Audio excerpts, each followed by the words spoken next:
você não tinha informação de quantas mortes ele ia fazer, você não tinha informação de como é que essas economias iam ser fechadas e por quanto tempo elas permanecerão fechadas, né? Você não tem informação de como essas economias irão sair dessa crise, ou seja, como é que isso vai ser feito. Mas, de certo modo, na verdade, você já tinha uma receita de bolo de como os governos, né, e respectivos bancos centrais deveriam atuar nessa crise, independente de você ter essa variável aí do coronavírus, né? Então, o que a gente fala? Quer dizer, a receita de bolo ela foi meio que aprendida na crise de 2008. Né? E a crise de 2008, né, com muito sufoco, vários governos submeteram, né, às suas câmaras e aos seus senados várias leis, na verdade, com o intuito, na verdade, de dar fortalecimento monetário, fortalecimento fiscal para suas economias. Né? Para quem não se lembra, em 2008 a crise novamente tinha começado dentro do sistema bancário, diferentemente dessa crise que ela não começou dentro do sistema bancário, né, que é uma crise sanitária. E aí você começou a usar, botar em prática esse plano, né, porque você sabia que, apesar de ter essa variável inquantificável, você, na verdade, sabia que ela ia bater e muito, né, nos ativos econômicos de todos os países que estão enfrentando essa crise como um todo. Né? Então, a gente vê hoje, na verdade, alguns números, depois eu passo aí para o Maurício, só como pano de fundo, a gente está vendo hoje, na verdade, uma quantidade avassaladora, né, de dinheiro entrando nas economias. Para você ter uma ideia, né, os Estados Unidos já colocou entre fiscal e monetário mais de 20% de esforço, né, fiscal e monetário do PIB para poder atender desde indivíduos considerados de baixa renda, né, o que no Brasil, baixa renda nos Estados Unidos, pelo valor que eles colocaram, na verdade, seria considerado uma classe média alta e alta, que ele teria direito ao benefício lá de $1.200, até passando pelas empresas, né, ou seja, empresas que teriam algum problema de caixa, principalmente empresas menores. Né? Hoje, para vocês terem uma ideia, 59% das empresas nos Estados Unidos têm menos de 1.000 funcionários, isso é considerado empresa pequena para média dentro dos Estados Unidos, né? Até você indo, na verdade, dinheiro sendo injetado para você, na verdade, liberar um pouco o mercado de crédito, né, de público e crédito, que é um mercado que estava, apesar do mercado americano ser infinitamente mais líquido que o nosso, ele, em certos momentos, sofreu, na verdade, percalços de liquidez, mas nem perto, obviamente, do que acontece em países em desenvolvimento, mas, teoricamente, você colocou uma quantidade enorme de dinheiro e agora você está começando a ver esse dinheiro fluir pela economia e a gente vai ver daqui às próximas semanas como é que essa gama enorme de dinheiro vai atuar aí dentro dos principais países do mundo. Eu vou passar para o Maurício para a gente estar aí complementando, porque senão eu vou ficar falando aqui e não vou deixar ele falar nunca. Maurício, fica à vontade aí, por favor. Bom, boa noite a todos. Vocês estão me ouvindo bem? Então Tudo tá bom. certo aí, Boa irmão. noite a todos. Obrigado pelo convite, Vitor, mais uma vez. Um prazer muito grande falar com vocês. Como o Roberto colocou, é um momento delicado, né? Assim, é um receio muito grande que começou socialmente, né, por conta do coronavírus. Veio o receio, o pânico financeiro em função desse pânico social.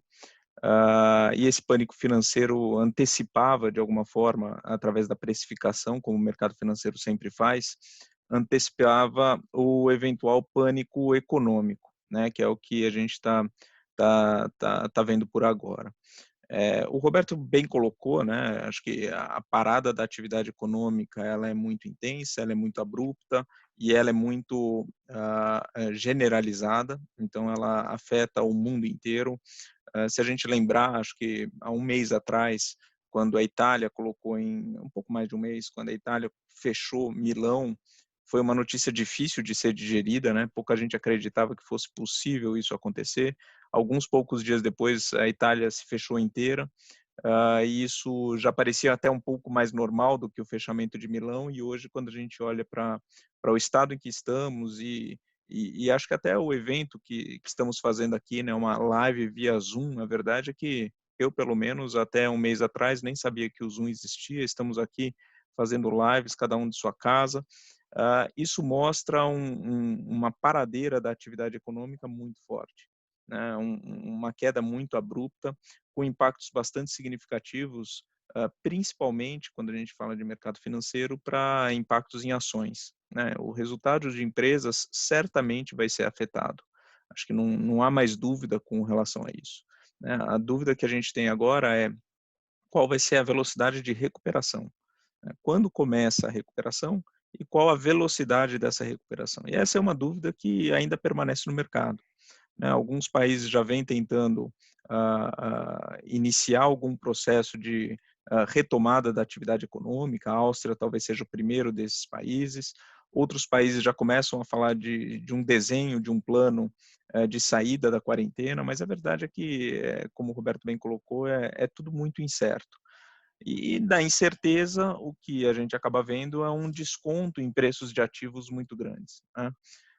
Acho que por isso que vieram os pacotes que o Roberto também já comentou, do lado fiscal e do lado monetário. Do lado fiscal, a gente tem visto pacotes realmente muito fortes. Estados Unidos, mais de 2 trilhões de dólares sendo injetados na economia. Não vou entrar aqui em maiores detalhes, o Roberto já colocou aqui alguns pontos. Tem eventualmente mais um pacote para vir, para ajudar estados, ainda nos Estados Unidos, e também um pacote monetário, né? E esse pacote monetário passa por cortes de taxas de juros e também passa pela compra de ativos, né? Principalmente ativos de renda fixa, porque quando a gente olha aí para esse mês de março, certamente vocês todos estavam acompanhando os diversos circuit breaks que a gente viu no mercado acionário. Isso também se repetiu no mercado de renda fixa, né? E isso fez com que diversos segmentos, inclusive as treasuries, que são o mercado mais líquido do mundo, tivessem dificuldades para que a gente tivesse o que a gente chama de pricing discovery, ou seja, quando a gente tem a negociação do ativo, a gente sabe exatamente a quanto o mercado avalia esses ativos. E o que a gente viu foi o mercado de treasury travando. O Banco Central veio com um programa muito forte de compra de ativos, não só treasuries, mas crédito privado também, e isso deu alguma tranquilidade para o mercado, alguma funcionalidade para o mercado. E esse desenho, ele é um desenho que se parece muito, aliás, né, o desenho do mercado brasileiro se parece muito com o mercado externo, no seguinte aspecto: aqui a aversão a risco também aumentou de forma muito significativa, então a gente viu uma queda de bolsa muito intensa, uma abertura de taxas de juros também muito intensa, principalmente na parcela mais longa, que é onde estão as apostas de mais baseadas em confiança, né, em melhoras estruturais. Essas taxas abriram de forma bastante significativa, e o mercado de crédito sofreu bastante. Então, imagino que diversos dos senhores tenham aí nos seus portfólios fundos de crédito e devem ter notado que os fundos de crédito acabaram sofrendo bastante também, num movimento que se assemelha muito ao que aconteceu nos Estados Unidos, né? Com uma paradeira da atividade econômica esperada e também uma perspectiva de aumento de aversão a risco, você tem aí um travamento dos negócios. E nesse contexto, o prêmio exigido pelos investidores certamente aumenta de forma importante. Então, por isso esse desconto na bolsa, por isso o desconto nos ativos de crédito, por isso o desconto nos ativos pré-fixados, né? Acho que talvez valha a pena comentar um pouquinho sobre cenário econômico e como é que a gente está olhando. Olhando para o Brasil, a gente começou o ano com uma expectativa um pouco mais pessimista do que a média de mercado em termos de crescimento. A gente estava ali com algo como 2,2 de expectativa de crescimento do PIB para esse ano de 2020. O mercado tinha gente falando em 3, 3,5 de crescimento, e o que a gente viu foi uma desaceleração muito forte. Antes até do coronavírus, uma desaceleração muito forte dessas expectativas. Hoje, quando a gente fala de PIB para 2020, a gente já tem aqui uma queda de PIB projetada da ordem de 3%.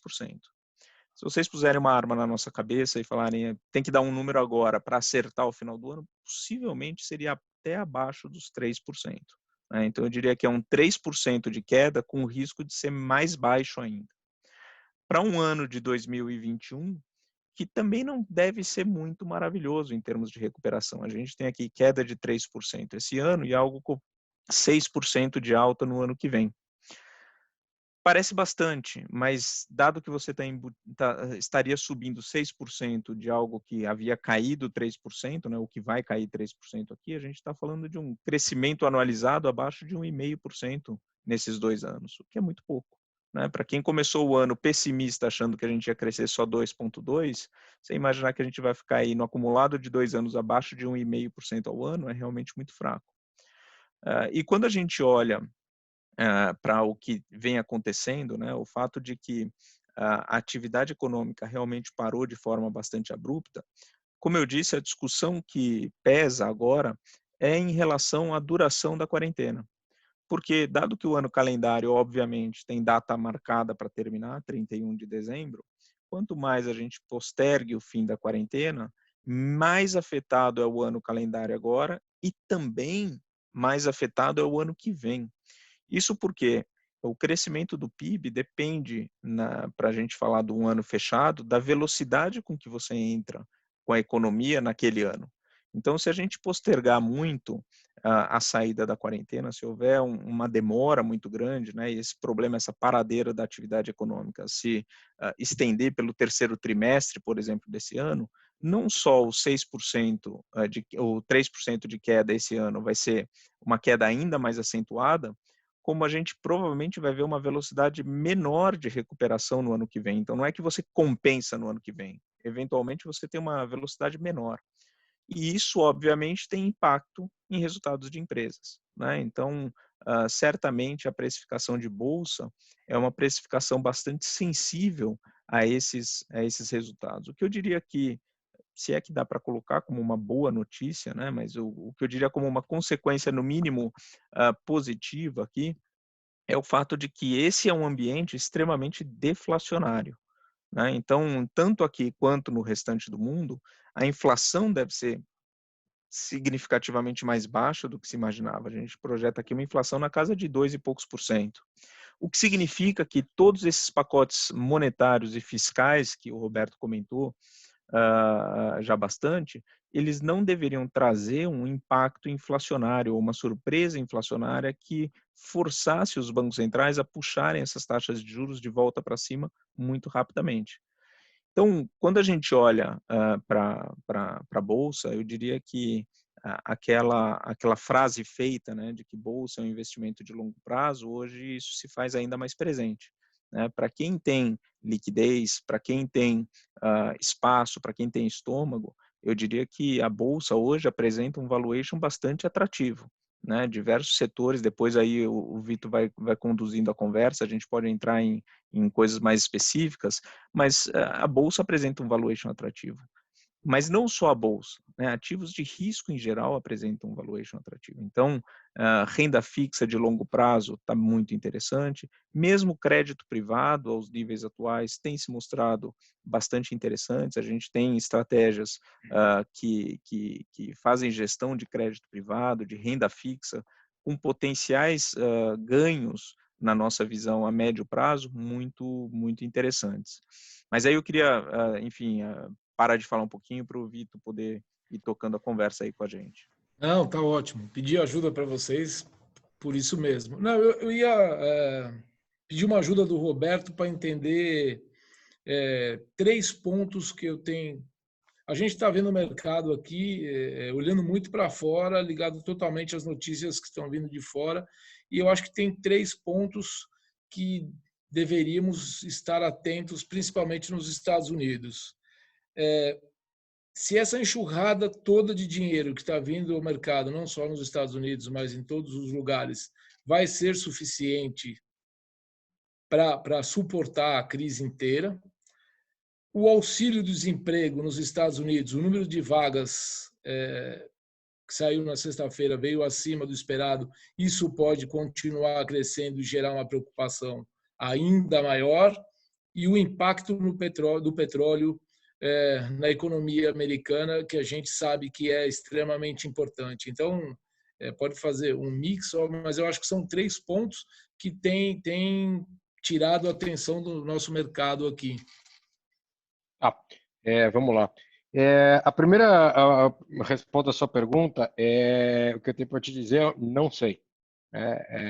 O que a gente sabe é que o governo americano irá fazer via a Tesouro, ou via Banco Central, né, ou via mais tentativas de aprovação via Congresso, qualquer esforço possível para que a economia americana não entre em colapso, né?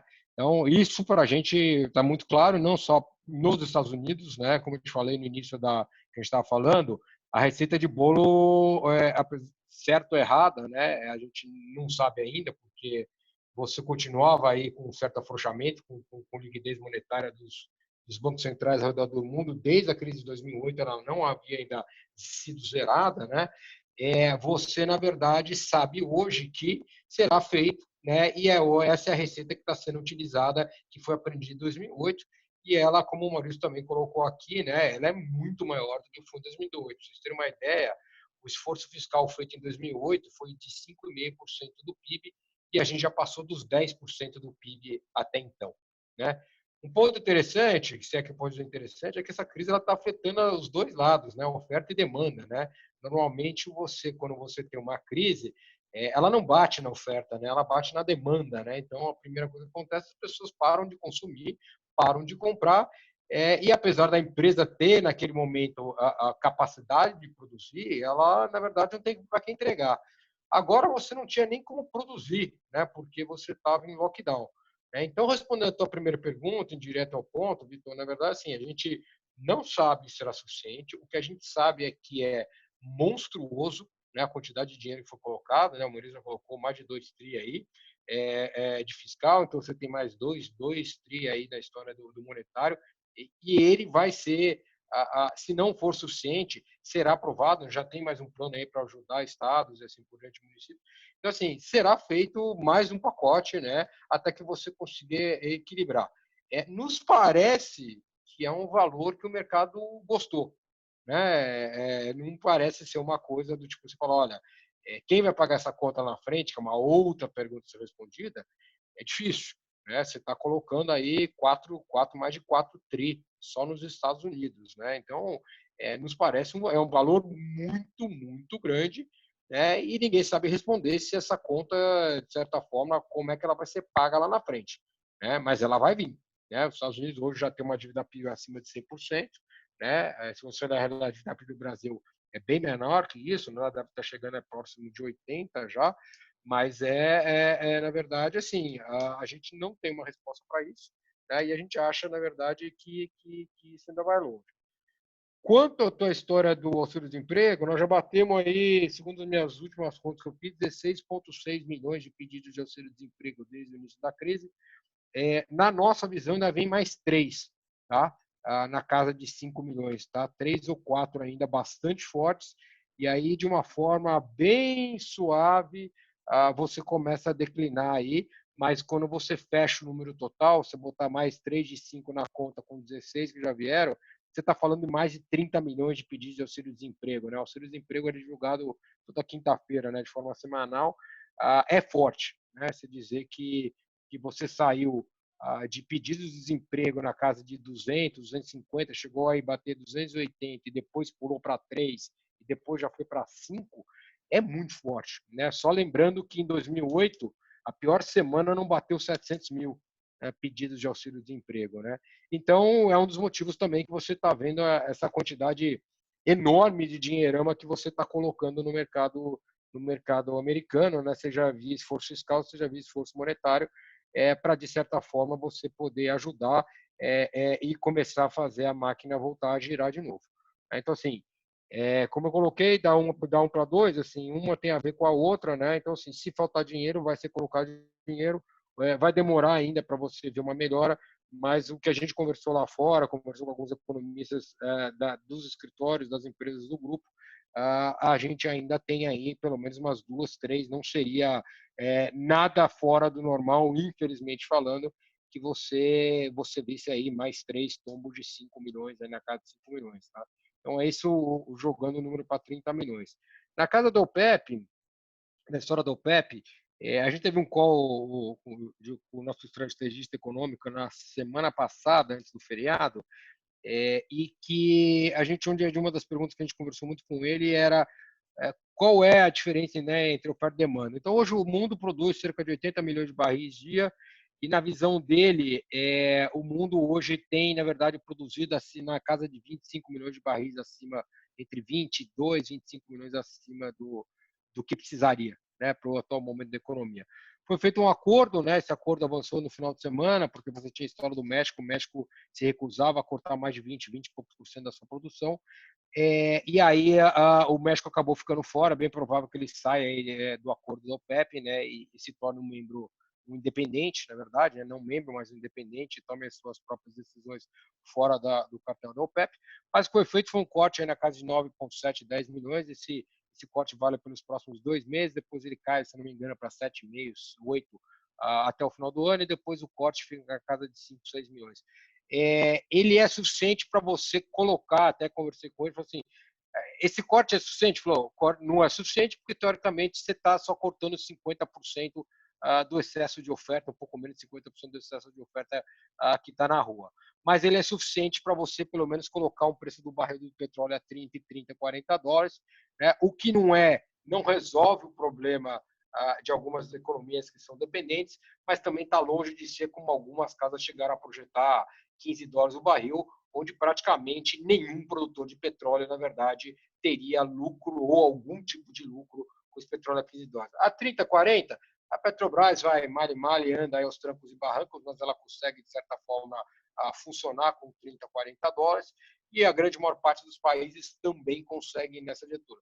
O que você continua batendo, de certa forma, na verdade, principalmente o shale gas nos Estados Unidos, que mesmo um petróleo a 30, 40 dólares, a extração do shale gas, na média, acima dos 40 dólares de custo para a extração, né, uma extração mais cara, hoje, porque ela é mais moderna, então ainda demora, tem muito tempo ainda para você desenvolver isso, né, para você desenvolver ferramental e tornar essa produção mais barata, mas o fato hoje, na nossa visão, é que com esse corte você abre condições para o mercado de petróleo rodar 30, 30 e 40, abaixo daqueles 50, 60, que era um valor bastante interessante, principalmente para as economias que têm uma grande dependência, por exemplo, como a Rússia, a Arábia Saudita, até a própria, né, sem falar em Venezuela, alguns grandes produtores, na verdade, que dependem muito, ou seja, tem a sua principal fonte de renda através aí do petróleo. Não sei se eu respondi as três ou ficou faltando alguma coisa.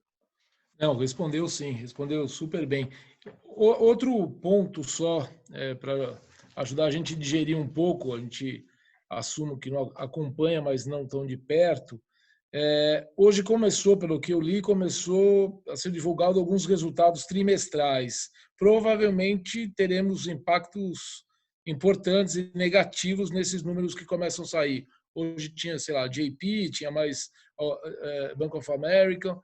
Que tem alguma coisa que você acha que vem e pode gerar mais barulho do que, sei lá, que não está no radar? Na verdade, assim, a gente, até colocando já parte de um fundo que a gente tem, que é o ClearBridge US Large Cap Growth, né? Uma das posições que a gente tinha até meados de fevereiro, início de março, era a JP Morgan, né? E tem alguém, acho que com o áudio aberto aí. Oi? Fiquei sabendo só de notícia, mas eu não vi. Ok. Bom, na verdade, assim, uma das ações que a gente possui na carteira do Large Cap Growth era a JP Morgan, e a gente resolveu sair do papel, a gente zerou aí no início de março, né? E um dos principais motivos que eles falaram, na verdade, é que o lucro bancário deve cair, né? E isso já seria afetado aí, principalmente no mês de março.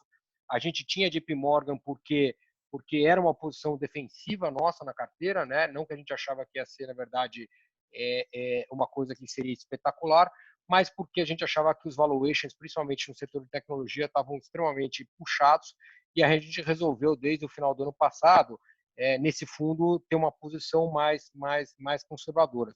Então, de certa forma, no mercado financeiro, a gente tinha a JP Morgan e a gente tinha a BlackRock.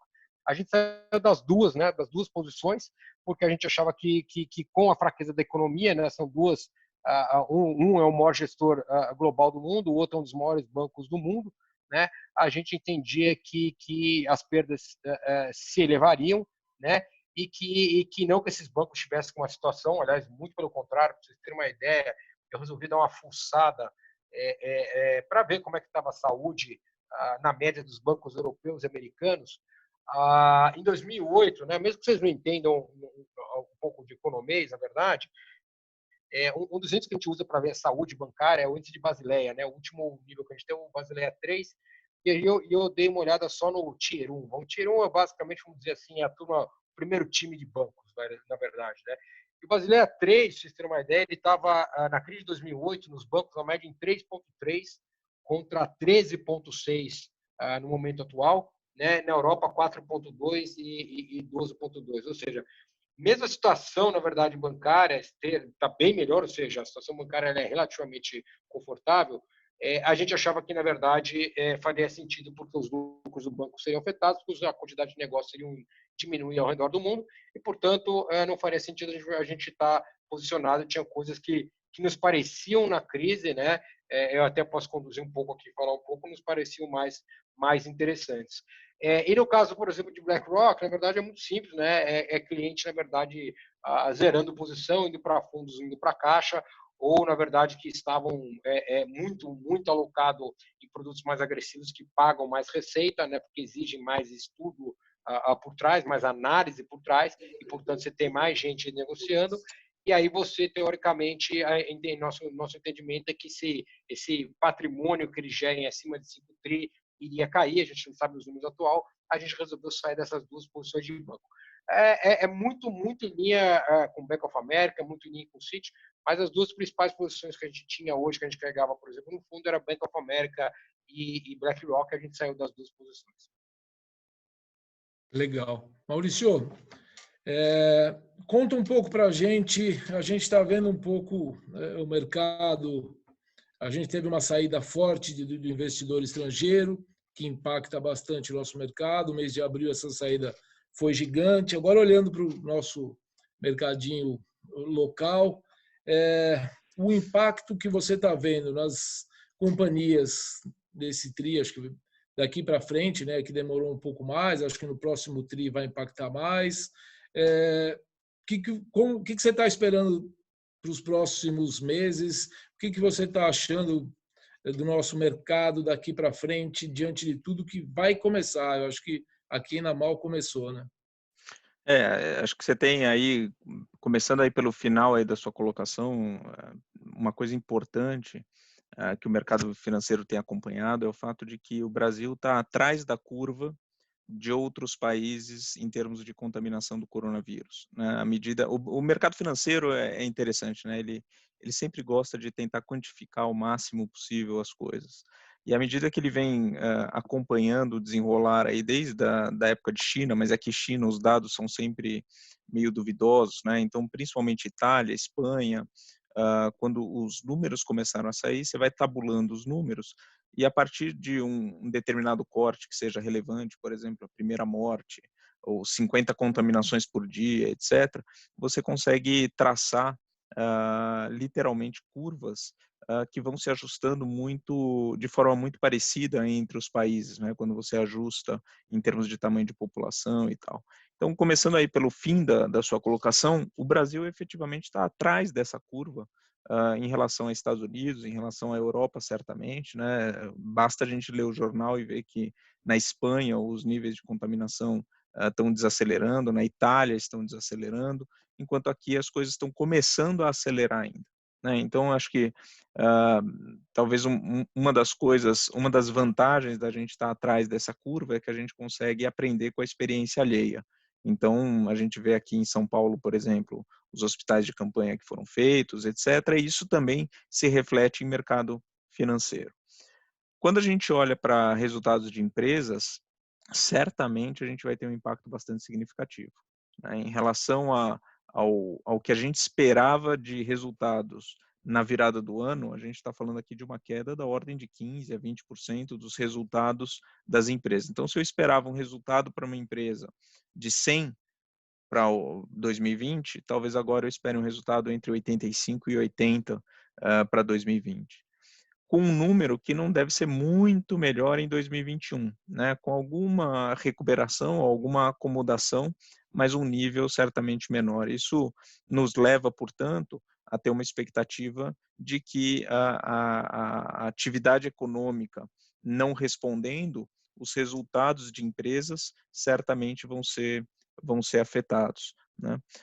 Acho que um ponto interessante que o Roberto colocou, e acho que para quem é investidor e tá no mercado, é interessante olhar, a verdade é que pouco importa o quanto caiu, né? O que importa é qual o potencial futuro de retorno, porque o quanto caiu já está no preço, né? Você já sofreu a perda, claro que não é gostoso, claro que é uma perda amarga, foi uma perda muito intensa, mas o investidor tem sempre que olhar para frente para tentar buscar as oportunidades que possam eventualmente ajudá-lo a recuperar essas perdas, né? E o que a gente olha aqui para frente, aqui, como você bem colocou, Vitor, o investidor estrangeiro aparentemente vem saindo de forma muito significativa da bolsa local, né? Então, hoje até o mercado brasileiro, por exemplo, é um mercado que descolou do S&P 500, né? Pegando o exemplo de hoje, o S&P 500 caiu 1%, a bolsa local subiu 1,5%. Isso mostra que é muito mais o investidor local fazendo preço do que o estrangeiro, né? Então, aparentemente, o investidor estrangeiro que queria sair vem saindo, o investidor estrangeiro que queria ficar no Brasil certamente já tem posições menores, os portfólios já foram rebalanceados. Quando a gente olha no final do mês passado, a gente viu muitos locais também rebalanceando portfólios, então quem tem portfólio balanceado, fundações, etc., que vinham em grande medida sobrealocados e sofrendo uma perda muito forte, recompuseram seus portfólios para ficar ali muito próximo do neutro, pelo menos, para quem tem algum tipo de target de alocação. Então, o que a gente tem visto são esses portfólios balanceados muito mais próximos aos seus respectivos targets, mas a gente não tem visto mais vendas, né? O mercado local, eu diria que parou de ser vendedor, um pouco pelo que o Roberto já falou, né? Um pouco também por conta dessa antecipação, na medida em que a gente consegue, de alguma forma, olhando para o que vem acontecendo em outros países, a gente consegue antecipar o que vem por aqui, né? E acho que o que vem por aqui é justamente uma queda de atividade econômica muito abrupta, como eu já coloquei, né? Então, uma queda de PIB acentuada, resultados de empresas que certamente serão afetados, mas, a nosso ver, a queda de preço da Bolsa foi, de alguma forma, exagerada, né? Então, nos parece aqui que, a despeito de você ter a expectativa de queda de resultados, o que deveria jogar a bolsa para baixo, a bolsa despencou, né? Não é que ela caiu, ela despencou. E aí, portanto, mesmo ajustado a resultados ou expectativas de resultados mais fracos, nos parece aqui que a bolsa esteja em um valuation relativamente atrativo. Claro, tendo que considerar o apetite a risco do investidor na medida em que a volatilidade certamente vai continuar alta. Não tão alta quanto na segunda quinzena de março, né, que ficou ali uma volatilidade realmente patamares muito elevados. Para dar uma ideia aqui de índices de volatilidade, se a volatilidade ano da Bolsa vinha caindo ao longo dos anos antes dessa crise e estava ali perto de 15%, 18%, essa volatilidade bateu acima de 100%. Quando você traz isso para um dia, por exemplo, isso significa esperar para os próximos, por exemplo, 21 dias, movimentos da ordem de 5% no índice. É muita volatilidade, é muita incerteza. Essa volatilidade já começou a atenuar, né? Já começou a diminuir em alguma medida, porque, como eu disse, os portfólios já estão se rebalanceando, as pessoas já estão conseguindo fazer alguma conta, ainda tem erro nas contas, mas você já tem algumas contas sendo feitas. Antes você não tinha nem capacidade de fazer nenhuma conta com projeção de resultados, agora você já começa a ter isso. Então, acho que é uma combinação aqui de ausência do estrangeiro, porque ele já saiu da Bolsa, então os locais hoje têm dominado muito mais o movimento de preço, e os locais buscando as oportunidades a despeito da queda esperada de resultados, em função justamente dessa atratividade trazida pela queda acentuada da Bolsa. Um ponto que, sei lá, posso estar um pouquinho mais pessimista, tenho mais de 30 anos de mercado, já vi um pouco de tudo e assumo, até o pessoal do escritório outro dia me chamou bem pessimista, é que eu tenho a sensação que a nossa economia vai desacelerar numa velocidade, o desemprego vai aumentar numa velocidade gigante e a retomada vai ser muito mais lenta do que as pessoas podem imaginar. E eu acho que quando começar esta velocidade aparecer nos resultados trimestrais, semestrais das companhias, a bolsa pode ter outra, não vou dizer a mesma pancada que teve agora, mas eu acho que a reação vai ser muito negativa. Eu Sim. acho que isso vai ser daqui a pouco, mas eu acho que isso vai acabar acontecendo. Estou muito errado, não? Não, acho que esse, eu diria, é o maior risco para esse cenário que eu coloquei, né? Esse é o nosso cenário base, mas ele não exclui outras alternativas de cenário, é só o cenário para o qual a gente dá maior probabilidade. Mas aqui a gente não está muito diferente, né? A gente está indo na mesma direção, a única diferença aqui é a gradação, né? E a velocidade em que a gente possa ter essa recuperação, né? Uma coisa que acho que é importante colocar na conta, Vitor, é que efetivamente você tem aí, como a gente veio colocando, né, expectativa de resultados significativamente mais baixos, né? No entanto, você tem um custo de oportunidade que também é mais baixo, né? Então, você tem hoje aqui um CDI que já caiu 50 basis points em função aí da crise do corona, o mercado já precifica outros 50 basis points ou mais de queda da taxa de juros. Os pré-fixados mais curtos estão em patamares relativamente comportados. A parcela longa, como eu disse no começo da nossa conversa, subiu, mas deveria ir se acomodando, porque toda essa recessão, toda essa crise, ela tende a ser recessiva. E como toda recessão, a gente tende a ter um ímpeto de desinflação da economia. E nesse contexto, as taxas de juros tendem a ficar mais baixas.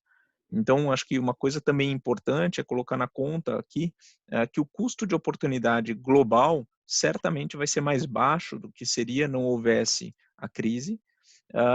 Os preços se depreciaram de forma bastante acentuada e olha aqui, acho que a gente combina muito o nosso discurso, né, de que os resultados vão ser mais fracos, a gente também acha que os resultados serão mais fracos. O nosso ponto apenas é que talvez muita coisa já esteja refletida em preço, né? Você tem bastante desaforo refletido em preço já. Então, é verdade que os resultados podem decepcionar um pouco mais e você pode ter aí uma certa barrigada de bolsa, acho que esse é um risco, como eu coloquei, mas a gente precisa ponderar essas outras coisas, né? O custo de oportunidade certamente é mais baixo, diversos investidores hoje estão olhando para a bolsa como uma certa oportunidade, né? Então, fundos de pensão certamente estão olhando dessa forma, assim como olham para taxas de juros de longo prazo. E eu acho que faz parte do aprendizado do investidor brasileiro, né? Em passar a alocar em classes de ativos não olhando o retorno passado, né?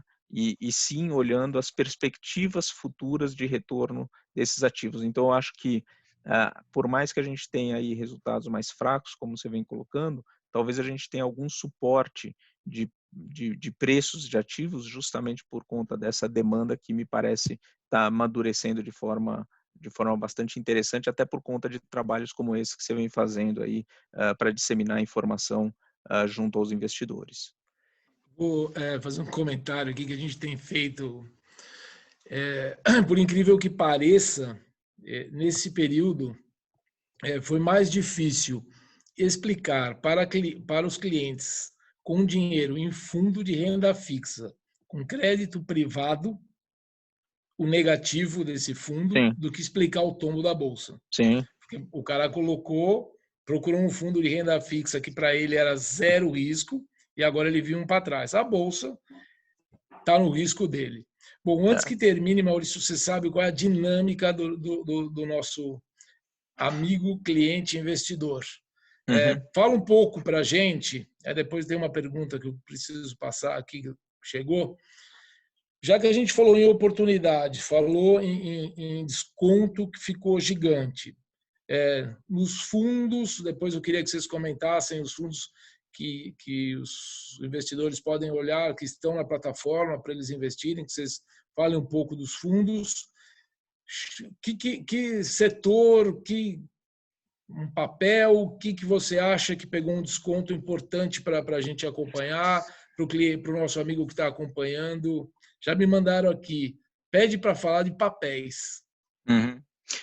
Acho que começando pelos setores, né? Acho que o setor de varejo certamente sofreu. Então, os setores que a gente chama aqui de mais cíclicos, locais, são os setores que acabaram mais sofrendo, por uma questão óbvia, né? Na medida em que você tem a parada da atividade econômica. Acho que um papel interessante é, por exemplo, o Pão de Açúcar, né? Quando a gente olha para os setores que vêm sofrendo dentro de varejo, supermercados vêm sofrendo menos, por exemplo, do que drogarias, né? Então, o movimento de supermercados continua relativamente forte, porque aparentemente mesmo as pessoas com medo do corona precisam continuar a comer. Mas o que a gente vê é que Pão de Açúcar, vis-à-vis, por exemplo, Carrefour, tem um potencial mais interessante, porque o papel sofreu, mas o atacarejo, e aí o Carrefour é mais carregado no atacarejo, veio sofrendo mais, e as perspectivas são um pouco piores, até por conta dessa velocidade de recuperação, né? O atacarejo é aquele segmento em que o restaurante atua, né, quando ele vai fazer compras de mantimentos, por exemplo, que a lanchonete atua, e esse é um segmento que veio sendo bastante machucado. Então, acho que um papel interessante, na nossa visão, é justamente Pão de Açúcar contra Carrefour. Acho que um outro setor que a gente tende a gostar mais é, por exemplo, o setor de distribuição dentro de elétricas. Certamente o setor de distribuidoras é um setor mais exposto à desaceleração da atividade econômica, no entanto, nos parece que tenha sofrido mais. Então, acho que esse é um outro setor interessante. Em termos de nomes, acho que um papel que a gente aumentou recentemente, por exemplo, num dos nossos portfólios, foi BPAC. BPAC sofreu bastante. A gente acha que tem espaço para que, nesse ambiente de taxas de juros mais baixas e de eventual recuperação da atividade econômica, o Pactual tem espaço para se beneficiar, dado o seu peso relativo do banco de investimentos. Adicionalmente, o que a gente tem visto é que diversos setores da economia estão passando aí por um cenário de estresse do ponto de vista tecnológico, né? E a gente está vendo que as coisas estão aguentando, as pessoas estão migrando para o digital, estão migrando para o online, acho que isso é importante, e o banco online, o projeto deles, que veio sendo lançado aí ao longo dos últimos trimestres, é algo que também tem bastante potencial para andar. Deixa eu ver aqui mais algum nome interessante. Vale é um papel que a gente mantém em exposição também, assim como Petrobras. Apesar de serem exportadoras, as commodities sofreram bastante já. Acho que o Roberto falou aí um pouco sobre Petrobras, né? O lifting cost, ou seja, o custo da Petrobras para subir um barril de petróleo no pré-sal é significativamente mais baixo do que os níveis do preço do petróleo hoje em dia. Então, o foco que ela veio dando na sua operação de exploração de petróleo por uma talvez coincidência, né, dada essa crise, é algo que ajuda. Então a gente também mantém aí uma posição no papel. Deixa eu passar aqui, ó. Bom, vou ler exatamente como está aqui. Em tese, Vitor, Vitor, Eu, se me permite, só lógico. falar, eu estou vendo você aqui olhando a história das perguntas, né? Boa, boa. E aí eu queria até colocar um ponto, acho que faz sentido, junto complementando do Maurício. Show. Eu, como você, também estou bastante tempo na indústria, 25 anos, e uma das coisas que não muda no brasileiro é o nosso complexo de vira-lata, né? Então, assim, o investidor brasileiro é um investidor que ele só é de longo prazo desde que renda no curto prazo, né? Na sua grande maioria, né? Então ele tá aprendendo a duras penas de como investir, né? Então, a primeira coisa que eu queria colocar eu fiquei, apesar dessa crise, né, maluca que a gente está vivendo, foi a primeira vez na história que durante uma grande crise que a gente está vivenciando, que o ativo que teve mais captação e um dos poucos que teve captação positiva na indústria de fundos foi ações. Ações captou 8 bilhões de reais no mês de março, né, o que é um número bastante expressivo para o momento que a gente está vivenciando, né? O segundo ponto que eu queria colocar, e aí já entrando nas questões, onde tem uma questão aqui perguntando, mas onde o investidor está colocando, onde os gestores estão colocando dinheiro, né? E aí vocês vão entender, e eu queria até fazer um parênteses, o brasileiro não investe fora, né? O brasileiro, pra vocês terem uma ideia, hoje menos de 1% do dinheiro do brasileiro está fora, né? E por consequentemente, já entrando nas perguntas aqui, toda vez que você tem uma crise, esse investidor acaba sofrendo mais que o investidor global. E ele sofre mais vezes no global porque o investidor brasileiro tem que entender que nós somos um país subdesenvolvido, né, um país em desenvolvimento, e que, né, vamos dizer, tirando ruídos de curto prazo, são países suscetíveis a volatilidades enormes ao longo do tempo, né? E ele tem que aprender com isso. Quer dizer, assim, quando você olha, na verdade, para o investidor global, e eu falei do 1%, você pega países, por exemplo, aqui vamos falar da nossa cozinha, como a Chile, Colômbia e México. O Chile nem tanto, porque o Chile já é um país que está num processo mais adiantado, há mais de 20 anos ele investe lá fora. Eles têm hoje, o chileno médio tem 45% do dinheiro investido fora do Brasil, né? O México na casa de 20 e poucos, a Colômbia na casa de 20 e poucos, e o Peru também um pouco abaixo de 20%.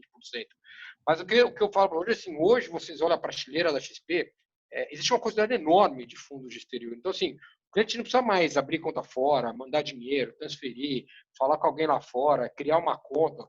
Hoje você investir no exterior é muito fácil, né? Então, assim, você consegue, por exemplo, entrar em produtos, por exemplo, como a gente estava falando aqui, que eu estava durante a apresentação, que eu falei que é o Leg Mason Clearbridge Large Cap Growth, que ele é um fundo redeado, inclusive ele não sofre a variação do câmbio. E aí você tem um fundo, na verdade, que é o Western BDR, que tem a carteira muito parecida, porque o portfólio de investimentos ele é muito similar, inclusive a carteira é montada pela própria Clearbridge, né? Que ele sofre sim a ação do câmbio. Então a gente tem os dois produtos, um com hedge e o outro sem hedge, dependendo da visão do investidor, se ele acha que o dólar 5 e pouco já é um dólar suficiente ou não. O Brasil ainda vai sofrer ainda muito com esse ruído político, fiscal, e isso acaba atrapalhando, fazendo com que o dólar suba mais.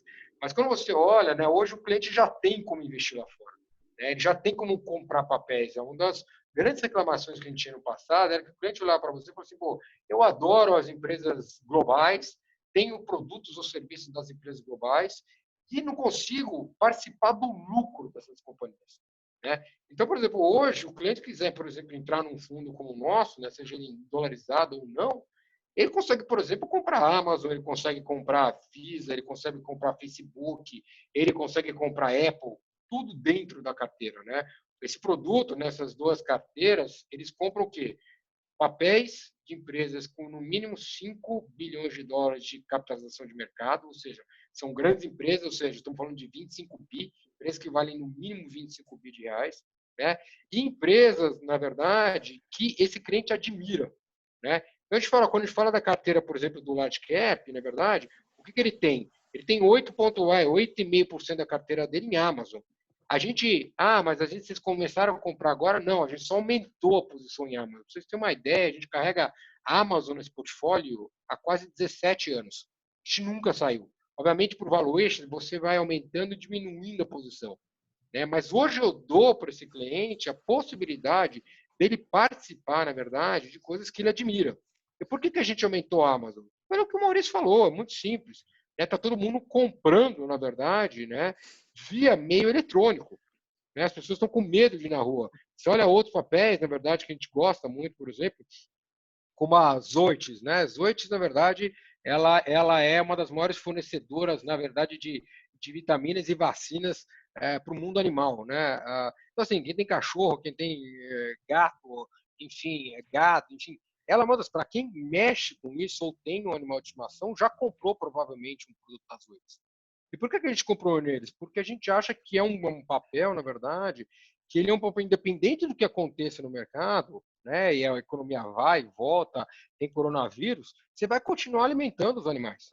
Né? Então, por isso a gente tem outro papel que a gente gosta muito, Thermo Fisher Scientific. A gente tem já um bom tempo na carteira, muito antes do coronavírus, e aumentamos. O que ela é? Ela é uma das maiores fornecedoras de testes médicos no mundo. Ou seja, ela é uma das maiores fornecedoras de teste de coronavírus. Né? Então, quando você olha, você começa, na verdade, a abrir para esses investidores. Esse fundo já está há uns 3 anos na plataforma e é interessante falar, ele não perdeu R$1 de flow durante o mês de março, ou seja, é um produto que não perdeu dinheiro. O cliente começou a entender. Na verdade, nossa, que interessante, né? Eu começo a ir para fora, mas a gente ainda está muito longe. Então, o que eu queria colocar aqui, que tem as perguntas, né? Só fechando a história aqui, então perguntando assim, né, o Carlos está perguntando assim, e qual que é o próprio né, o impacto do corona nos locais de fiscal? Além do impacto do corona, que ele atinge não só o Brasil, mas de forma global, e o Maurício já falou de economia, você tem a parte política, né? Você tem aí a briga, na verdade, por dinheiro. No final das contas, a briga é sempre por dinheiro, né? Você, na verdade, é o quê? É o governo federal, os estados e municípios não podem emitir dívida, então o governo federal, na verdade, entre aspas, vou chamar aqui a babá deles, né? Então, se o governo federal não dá a colher de chá, na verdade, esses estados ficam na mão do governo federal e recebendo dinheiro a conta-gotas. Bom, a receita deles desabou, né? Vai desabar, ICMS, ICS, que são os principais impostos aí desses entes, e aí eles estão tentando, de certa forma, via legislativo, criar alternativas de meios. Né? Hoje a gente parece que a gente conseguiu se livrar de uma pauta-bomba onde os estados e municípios estavam pedindo 30 anos de refinanciamento da dívida para poder pagar lá na frente. Ou seja, ele está aproveitando o coronavírus, né, uma queda de receita, e falou assim, e a propósito, vamos empurrar isso com a barriga por 30 anos. Né? Todo esforço fiscal que a gente fez durante os últimos 3, 4 anos foi duro, bate. Né? Então, a mensagem que eu queria deixar aqui para o investidor, na verdade, é assim, comecem a olhar o exterior com uma outra cara. Né? Vocês têm as nossas alternativas. A Western tem um fundo super interessante também, que é multimercado, que é o MacroStrategy, Western Asset MacroStrategy.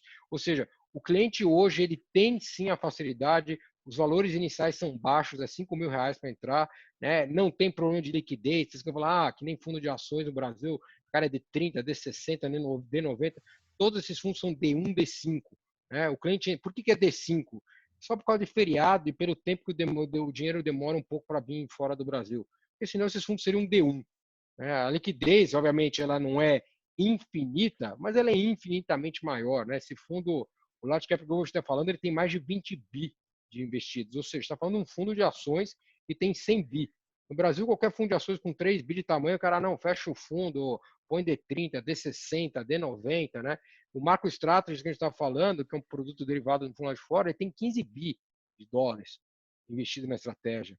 Né? Então, assim, é outro patamar. Estamos falando de 60 bi de reais no multimercado. Né? Então, assim, só para vocês entenderem que patamar, o recado que eu queria dar, comecem a olhar para o exterior com mais carinho.